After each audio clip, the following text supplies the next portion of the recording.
부동산이나 땅 문제에 전혀 관심이 없다는 분들 계신가요? 더구나 투자금 대비 엄청난 이익을 얻을 수 있는 그런 금싸라기 땅이라면요. 자, 오늘은요, 공유 매립지를 둘러싼 억소리 나는 토크 나눠보도록 하겠습니다.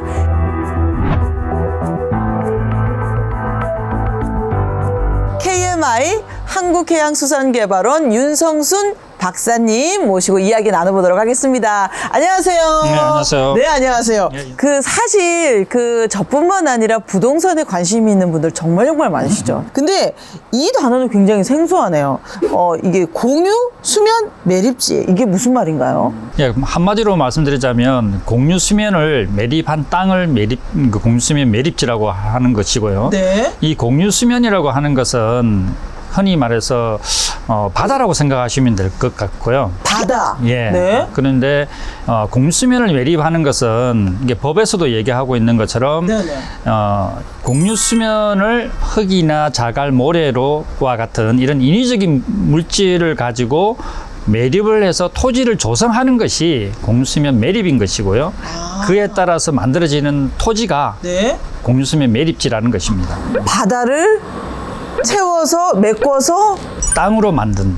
그게 가능한가요? 영종도 맞네. 공항도 그쵸? 사실은 바다를 메꿔서 만든 것이죠. 맞네요. 예, 맞습니다. 영종도 외에도 신도시로 유명한 인천 송도, 신도시도 다 매립을 해서 만든 땅입니다. 일단 땅 문제, 거기에 이해관계가 또 얽혀 있고, 이거는 무조건 복잡한 문제인데 어떤 연구인지 소개를 조금 부탁드릴게요. 예, 이런 공유 수면을 매립을 한다면은 그 땅이 생길 것이고, 그렇죠. 그 땅은 그럼 누가 소유를 할 것이냐의 문제가 이제 발생을 하겠죠. 네네. 예, 보통은 이제 많은 분들이 잘 인식을 못 하고 계시는데요.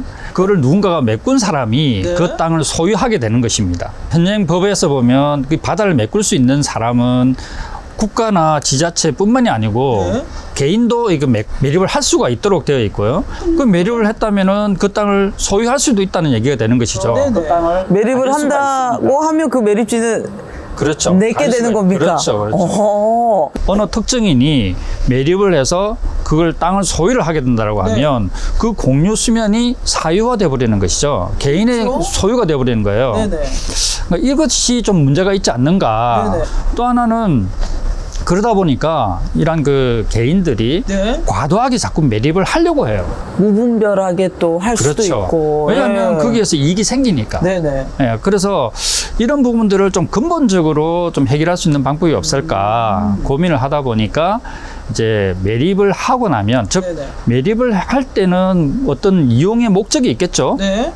그런 이용의 목적은 충분히 보장을 해주면서 거기에서 발생하는 소유권은 인정을 하지 않고 이용권만 주겠다는 것이죠. 그러면 소유는 그 개인이 가져가는 것이 아니라 네네. 국가가 가지고 있겠다. 예, 그러면 일정 부분 그 공유 수면의 어떤 가치, 네네. 공유제로서의 가치를 좀 보존할 수 있지 네네. 않을까라는 측면에서 이 연구가 시작이 됐었습니다. 바다를 매립을 하면 내가 소유도 할 수 있고 이용도 할 수 있다는 거 맞습니다. 처음 알았습니다. 근데 이 사실을 많은 분들이 잘 몰라요. 네네. 예, 지금 말씀하신 것처럼 네. 모르고, 심지어는 이렇게 해양수산 쪽에 일을 하시는 분들조차도 네네. 매립을 해서 땅을 소유할 수 있다는 것을 모르는 분들이 상당히 많습니다. 아, 그렇군요. 지금 이 말씀 듣고 나도 하나 바다를 매립을 해서 땅을 하나 소유해야 되겠다 생각하시는 분들 물론 계실 것 같지만 엄청난 비용이 들 것 같은데. 그렇죠? 많이 들죠. 예. 그렇지만 100억이 들어가든 1000억이 들어가든 다 다를 수 있습니다. 네네. 그렇지만 문제는 들어간 돈을 온전히 다 땅으로 받아오니까 네네. 개발하는 사람은 전혀 손해가 일어나지 않습니다. 물론 수익도 있고요. 일반적으로 생각할 때도 네. 매립을 하면 제일 바닷가 제일 가까운 곳에, 즉 물에 가장 가까운 곳에 땅이 생기는 겁니다. 네네. 그렇기 때문에 그 뒤에 있는 땅보다도 맨 앞에 있는 땅이 가치가 훨씬 더 높겠죠. 그렇죠. 네, 또 그 이상의 또 수익이 있죠. 그렇죠. 있을 수 있겠네요. 예. 그렇죠. 그렇게 그 구조 때문에 네네. 지금까지 매립을 지금까지 많이 해왔던 것입니다. 앞서서 그 매립지 말씀을 해주셨잖아요. 영종도도 그렇고 예. 송도도 그렇고 많이 오르지 않았습니까? 당연히 그렇죠. 2배 이상 2배 상승을 가까이 했네요. 상승을 하더라는 겁니다. 아, 네. 그 정도 차이가 있습니다. 엄청난 차이네요. 진짜 엄청난 차이네요. 제가 엄청난 수익이다라는 표현을 여러 번 썼습니다. 진짜 말 그대로 엄청난 수익이고요. 근데 이 엄청난 수익을 국가의 공유 자산으로 좀 돌리자. 라는 의미에서 연구를 계속 하고 계신 거잖아요. 그렇죠? 근데 사실 이게 좀 어렵지 않을까? 가능한 일일까라는 생각이 좀 들거든요. 맞습니다. 지금 네네. 이게 공유수면을 매립을 해서 소유를 할 수 있는 체계가 네네. 우리나라 언제부터 시작이 됐는가 하면 일제강점기 때부터 시작이 됐습니다. 저 그때 당시에 우리가 일본 법을 그대로 따라서 하다 보니까 네네. 지금 그 체제가 지금까지 이어지고 있는데요. 그렇게 완전히 고착화되어 있는 이런 체계를 바꾼다는 것은 네네. 상당한 반발이 예상이 되죠. 그렇죠. 쉽지 않은 거죠. 맞습니다. 그렇죠? 네. 예. 근데 많은 국민들이 지금 동참을 하고 찬성을 하신다 하더라도 네네. 지금까지 그런 이익을 취해왔던 사람들 입장에서는 네네. 그 길이 막힌다라고 봐서 보면 상당히 이제 반발이 생길 수도 있습니다. 네네. 그래서 저희들이 이 연구를 통해서 도대체 어떤 사람들이 어떤 생각으로 반대를 하고 네네. 또 찬성을 하는지를 저희들이 제대로 한번 분석을 해보겠다. 네네. 그리고 그 분석 결과에 따라서 뭔가 대안을 제시해보겠다라는 의미에서 이 네네. 연구가 시작됐습니다. 그러면 박사님이 연구를 하고 계신 부분 중에 지금까지 매립지가 얼마나 많이 만들어졌는지 말씀 부탁드릴게요. 82년부터 자료를 보면 한 21년까지 네. 한 40년간의 데이터를 봤을 때 네네. 한 621개 지역에 있어서 한 979 평방킬로미터, 네네. 감이 잘 안 오실 거예요. 네. 지금까지 그 매립을 해서 만들어진 땅을 보면 네. 매년 여의도 8.4개가 만들어졌습니다. 매년 땅이 생긴 거네요. 그렇죠? 맞습니다. 예. 40년 동안 네네. 쉬지 않고. 그리고 이걸 보면 40년 동안 매일 축구장 9개 이상이 매립을 통해서 땅이 만들어졌다. 그러면 매년 만들어지고 있는 그 땅은 그러면 누구 거예요, 그러면? 여러 경우가 있습니다. 네네. 국가가 소유하는 경우도 있고요. 그다음에 이제 지자체가 소유하고 있는 네네. 경우도 있고, 근데 민간이 가지고 있는 땅이 제가 기억하기로는 한 30% 가까이 되는 땅이 순수하게 민간이 가지고 있는 네네. 매립지입니다.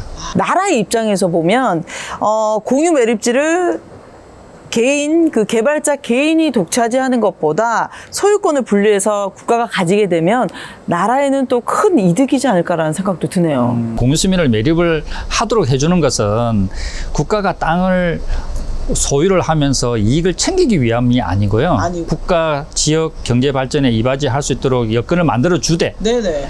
근데 거기에서 만들어진 토지는 국가가 소유를 한다는 것은 말이 소유지 지금 살고 있는 우리뿐만이 아니고 미래 세대도 다 같이 공유하는 재산인데 네네. 이것을 국가가 대신 관리를 한다는 것이죠.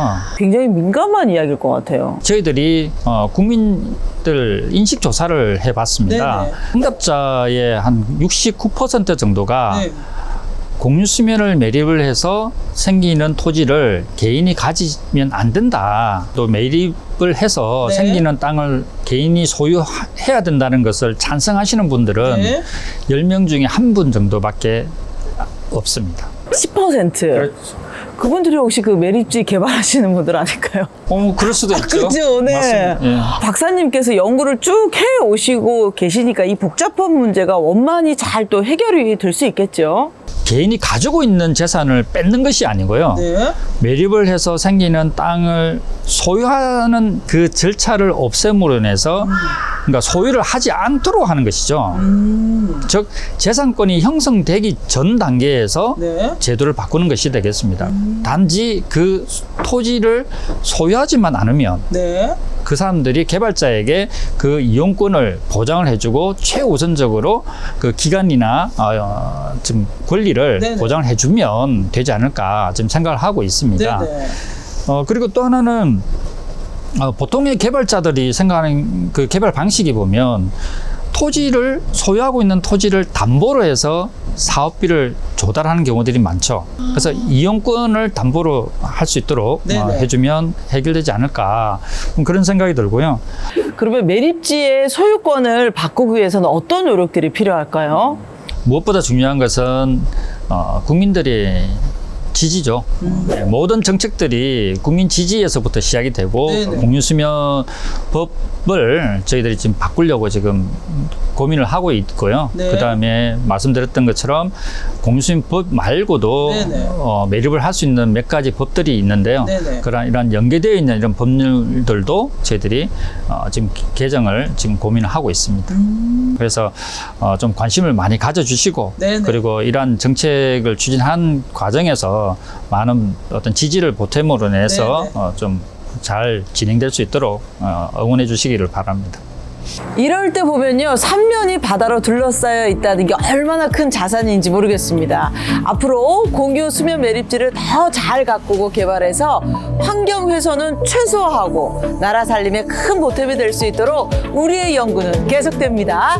자, 지금까지 KMI 한국해양수산개발원과 함께하는 영상 보고서 함께해 주신 윤성순 박사님 고맙습니다.